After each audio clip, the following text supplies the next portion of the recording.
اعوذ باللہ من الشیطان الرجیم بسم اللہ الرحمن الرحیم ولو شئنا لرفعناه بها ولكنه أخلد إلى الأرض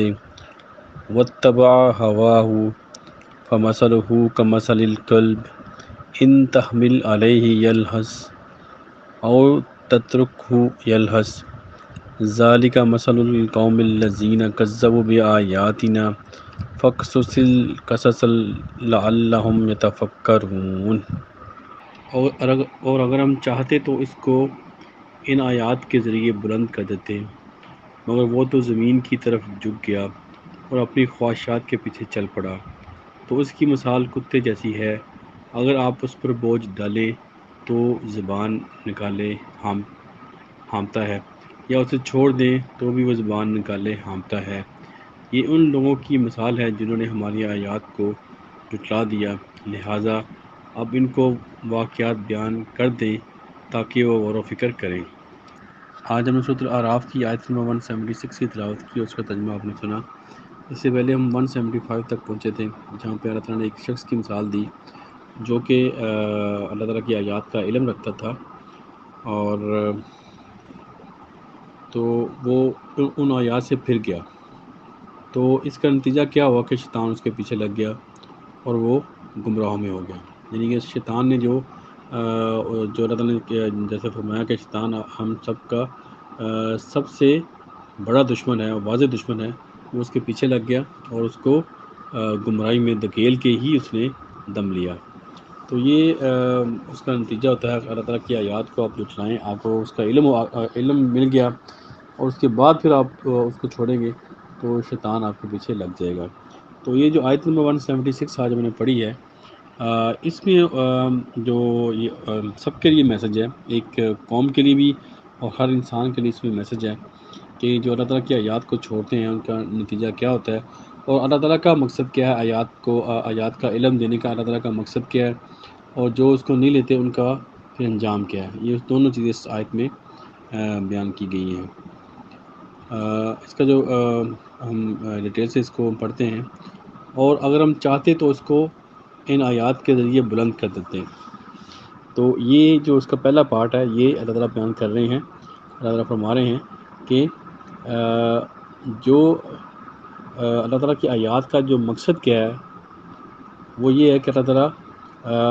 انسانوں کو بلندی عطا فرمائے، جو کہ اصل جو چیز جو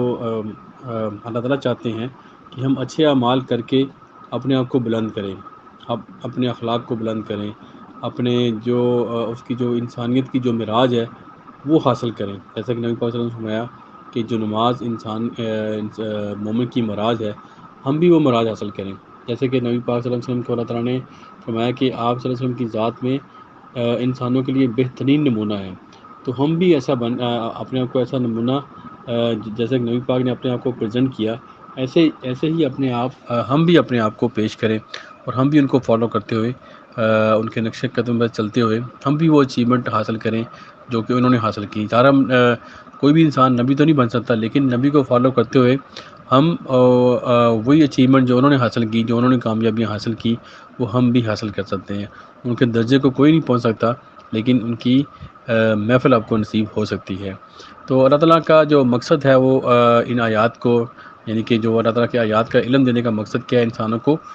بلندی عطا فرمانا۔ تو بلندی جیسے جو انسان کا جو جسم ہے وہ جو انسان کی جو شخصیت ہے وہ دو چیزوں سے بنتی ہے۔ ایک تو اس کا جو حیوانی جسم ہے، اور ایک جو اس کے اندر ہے وہ روح ہے۔ جو روح ہے وہ اللہ تعالیٰ کا امر ہے، اللہ تعالیٰ کا حکم ہے۔ وہ یہ جیسے کہ ہم نے پچھلی آیت میں پڑھا کہ جو تمام روح نے اللہ تعالیٰ سے وعدہ کیا، عہد لیا کہ وہ سب نے اقرار کیا کہ وہ اللہ تعالیٰ کو اپنا رب مانتی ہیں، یعنی کہ ہماری روحیں اس کا اقرار کر چکی ہیں، اور روح جو ہے وہ اپنے اس مقصد کو حاصل کرنے کے لیے پیدا کی گئی ہے، بنائی گئی ہے۔ اور جو جسم ہے، جسم کو اس روح کو ہی فالو کرنا چاہیے، پھر ہم وہ کامیابی حاصل کر سکتے ہیں، جیسے کہ نبیوں نے کیا، جیسے کہ اولیاء کرام نے، صحابہ کرام نے وہ اچیومنٹ حاصل کی۔ اسی طرح ہمارا بھی یہ مقصد ہونا چاہیے کہ ہم بھی وہ اچیومنٹ حاصل کریں جو کہ جو ہم سے پہلے لوگوں نے کی، یعنی کہ جسم اور روح کو ایک ساتھ جو اللہ تعالیٰ کے جو احکامات ہیں ان کو فالو کرنا چاہیے۔ اگر ہم کنٹینیو جو اپنی جو جسم کی خواہشات کو پورا کرتے رہیں گے، جسم کی خواہشات کو پورا کرنا کوئی بری چیز نہیں ہے، لیکن ایسی خواہشات جو اللہ تعالیٰ نے منع کی ہیں، ایسی چیزوں کے پیچھے لگنا جس کو اللہ تعالیٰ نے منع فرمایا ہے، تو پھر جو ہماری روح ہے وہ کہہ لیں کہ جو ہمارے جسم کے اندر قید ہو کے رہ جاتی ہے، اور آپ کہہ سکتے ہیں کہ وہ ایک طرح کے جیسے کوئی قبر کے اندر کوئی چیز چلی جائے، وہ ایسی کچھ سچویشن روح کی ہو جاتی ہے کہ جب ہم اپنی خواہشات کے اندر اپنی روح کو دفن کر دیتے ہیں، بظاہر تو ہم زندہ نظر آتے ہیں لیکن اصل میں جو ہماری روح ہے وہ اس میں دفن ہو چکی ہوتی ہے، اور ہم اپنی خواہشات کے پیچھے چل رہے ہوتے ہیں، اور روح جو ہے وہ ہمیشہ اوپر کی طرف، جیسا کہ وہ اللہ تعالیٰ سے اقرار کر کے آئی ہیں تمام روحیں، تو وہ اسی مقصد کے لیے وہ جو ان کی کوشش ہوتی ہے ہماری روح کی۔ لیکن جب ہم اپنے جسم کی، اپنے حیوانی جسم کی خواہشات کو ناجائز طریقوں سے پوری کرنے کی کوشش کرتے ہیں، تو پھر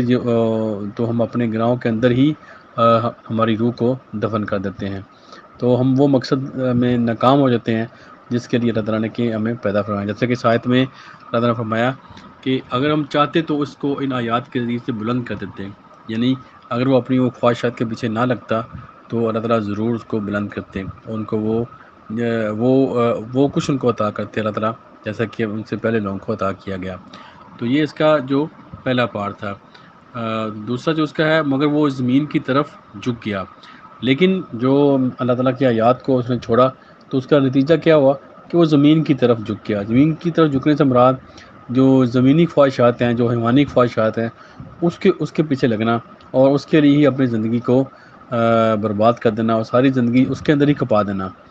تو یہ جو سب سے گھاٹے کا سودا ہے کہ آپ اپنی پوری زندگی اس کے اندر ہی کھپا دیں۔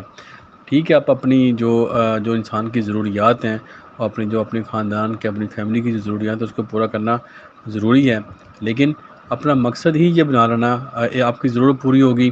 اس کے بعد پھر آپ اس کو اور مزید آگے بڑھا رہے ہیں، تو یہ پھر آپ کو اللہ تعالیٰ کے مقصد سے دور کر دیتا ہے۔ تو ہمیں یہ کوشش کرنی چاہیے کہ ہم اپنی ضروریات کو پوری کریں، اپنی جو جائز خواہشات ہیں ان کو بھی پورا کریں، لیکن جو اصل جو مقصد ہے جس کے لیے اللہ تعالیٰ نے ہمیں پیدا فرمایا ہے، اور اس کو بھی حاصل کرنے کے لیے اپنی بھرپور کوشش کریں، اور اس کو بھی جو اپنی پرائورٹی میں شامل کریں، تو پھر ہی ہم دین اور دنیا اور آخرت میں کامیاب ہو سکتے ہیں۔ ورنہ اگر ہم پوری زندگی انہی اپنی خواہشات کے پیچھے لگے رہے تو پھر ہم اپنے مقصد سے دور چلے جائیں گے، اور اللہ تعالیٰ نے جو ہمیں مقصد دیا ہے اگر اس سے ہم دور جائیں گے تو ہمارے لیے مشکلات ہیں۔ اللہ تعالیٰ کی ذات بے نیاز ہے، اور اللہ تعالیٰ کی ذات ہمارے کسی اعمال کی محتاج نہیں ہے، ہم ہی محتاج اللہ تعالیٰ کے، ہم جو عمل کریں گے اس کا فائدہ یا نقصان وہ ہماری ذات کو ہی ہے۔ تو اس طرح اگر ہم یہ اپنی جیسے اللہ تعالیٰ نے ساتھ میں فرمایا ہے، اس کے پہلے پارٹ جو ہم نے پڑھا ہے، تو اگر ہم زمین کے جو اپنی جو دنیاوی خواہشات کے پیچھے ہی اپنی زندگی کھپا دیں گے تو سوائے اس کی پریشانی کے اور کچھ بھی حاصل نہیں ہوگا۔ دعا ہے اللہ تعالیٰ ہم سب کو عمل کی توفیق دے، اور پوری دنیا میں جہاں جہاں کوئی بھی انسان پریشان، اللہ تعالیٰ اس کی پریشانیاں دور فرمائے، جو بیمار ہیں ان کو شفا عطا فرمائے، اور جو فوت ہو چکی ہیں اللہ تعالیٰ ان کی مغفرت کرے۔ آمین۔ صدق اللہ العظیم۔ جزاک اللہ خیر۔